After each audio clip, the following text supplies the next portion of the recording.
ఇంతకుముందు ఆయన రిలీజ్ చేసిన కేవలం ట్రైలర్ మాత్రమే అనుకుంటున్నాం. సార్ మిగతాది మీ మాటలు మన బేబీ ప్రొడ్యూసర్ ఎస్కేఎన్ గారు. థ్యాంక్ యూ అండి, థ్యాంక్ యూ.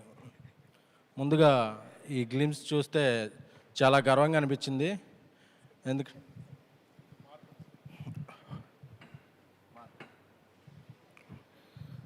ముందుగా ఈ గ్లిమ్స్ చూస్తే చాలా గర్వంగా అనిపించింది. ఎందుకంటే తెలుగు సినిమా ఇంకో మెట్టెక్కినట్టు. ఎందుకంటే టాప్ స్టార్స్ ఎలాగో టాప్ 6 లీగ్లో ఉన్న స్టార్స్ ఇలాంటి సినిమాలు చేయటం ఇప్పుడు ఒక ఆనవాయితీగా ఉంది. బట్ అప్కమింగ్ స్టార్స్లో కూడా ఇలాంటి తెలుగు సినిమా స్థాయిని పెంచే సినిమా ఆ విజువల్స్ చూస్తుంటే గూస్ బంప్స్ వచ్చినాయి. తేజ నాకు చాలా కాలం నుంచి చాలా సన్నిహితుడు, ఆయన అలాగే చెప్పాను. ఎందుకంటే విశ్వప్రసాద్ గారి ప్యాషన్ ఒక ప్రతి ఫ్రేమ్లోనూ కనిపిస్తుంది. ఎందుకంటే ఆయన బ్యానర్ ఫ్యాక్టరీ అయినా ఆయన చాలా నాణ్యమైన క్వాలిటీ కంటెంట్కి ఆయన ప్రిఫరెన్స్ ఇస్తారు.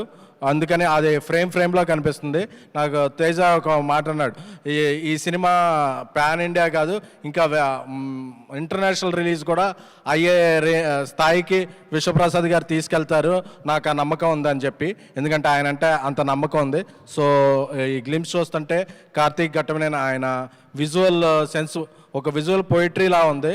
సో గ్లిమ్స్ ఎలా ఉందంటే దీని తర్వాత వచ్చే టీజర్ ట్రైలర్ ఎలా ఉంటుందో ఇక మన ఊహలకే ఊహించుకోవచ్చు. సో ఈ సినిమా ద్వారా తేజ కెరీర్లో ఇంకా మరింత ఇప్పటికే ఒక మార్క్ సృష్టించాడు. ఇప్పుడు హనుమాన్ అంటే హనుమాన్ సాధించిన విజయానికి టీజర్లా ఉంది. గ్లిమ్సే రాబోయే సక్సెస్కి ఒక టీజర్లా ఉంది. సో ఈ సినిమా మరింత పెద్ద సక్సెస్ సాధించి తను ఒక మరింత పెద్ద హీరోగా ఎదగాలని, మిరాయి ఈ టీం అందరి కెరీర్స్లో ఒక కలిగి తొరాయిగా నిలవాలని విశ్వప్రసాద్ గారికి, అలాగే ఇక సినిమా క్రియేటివ్ ప్రొడ్యూసర్ కృతి ప్రసాద్ గారికి, అలాగే మా వివేక్ గారికి అందరికీ కూడా శుభాకాంక్షలు. ఆ మ్యూజిక్ డైరెక్టర్ హరి గౌరవ్ గారు కూడా చాలా అద్భుతంగా ఇచ్చారు. థ్యాంక్ యూ అండి, కంగ్రాచులేషన్స్ అండి. So wishing whole heartedly team all the best. Thank you. Thank you అండి, థ్యాంక్ యూ సో మచ్.